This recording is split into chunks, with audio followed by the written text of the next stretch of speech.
Who's that Pokemon? 1, 2, 3. And who is it? Ooh, close, close, close. It is, in fact, Kadabra. Now, let's see what the Pokédex says about Kadabra.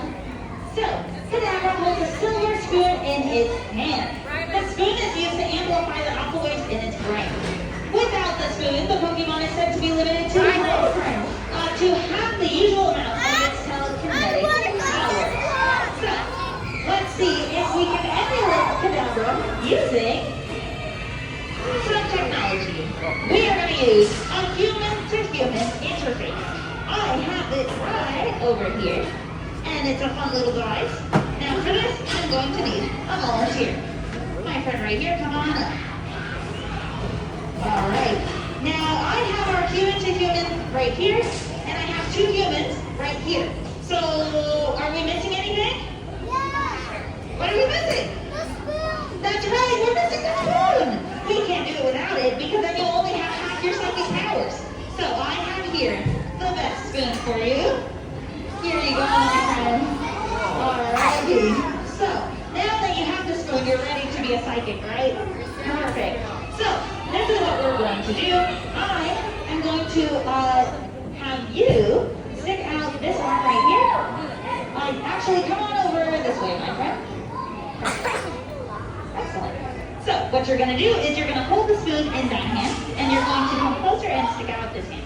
All right. So what's happening is you're going to be the Kadabra, so you're going to control me, which means that you won't feel a thing. You'll be perfectly fine. Oh, sorry. Oh, a tangled mess. There we go. So we are going to attach this to your arm. There. And there. And then flip your arm over. Perfect. And then one on the back of the hand. Perfect. And flip it back. Excellent.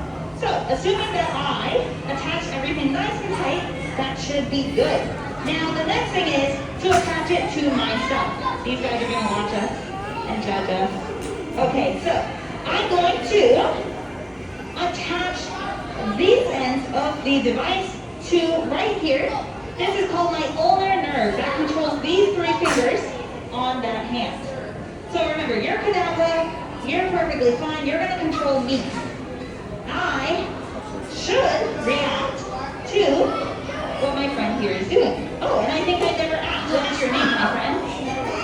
Alrighty, Elena. So, what we're going to do is we're going to test it out first so that I don't shock myself too badly. Alright, so go ahead and, perfect. Give me a big flex of your arm. Bigger. There we go, good. Alright, give me one more. One more. Excellent. Alright, so don't do anything yet. I'm going to plug myself in. Alright, now go ahead and give me a big flex. Another one. There we go, okay. Another one. There we go. Alright. So as you can see, my arm reacted when Alina flexed the hand on that side. So what we're going to do is, so that you guys know that I'm not lying, that I'm not just looking at Alina through the side of my eye, I'm going to turn around. Alina, you're going to get to flex whenever you want. And obviously, something's going to happen. But the thing is, when you flex, make sure you let go pretty fast, alright? Don't hold it, because then I'll just be stuck doing this. Alright? So, I'm going to turn around. I can't see Alina. There's no mirrors over here. And Alina, you're free to flex it whenever you want. So what we're seeing is that my hand is reacting to Alina flexing because of the electricity that goes through our brains. But, alrighty, now Trace, what we're going to notice is that if, with your hand, perfect. If I move Alina's hand, let me move these guys a little bit. If I move Alina's hand, nothing happens to my arm. That's because it is not the muscle movement that is controlling me. It is the electrical impulses from our brains.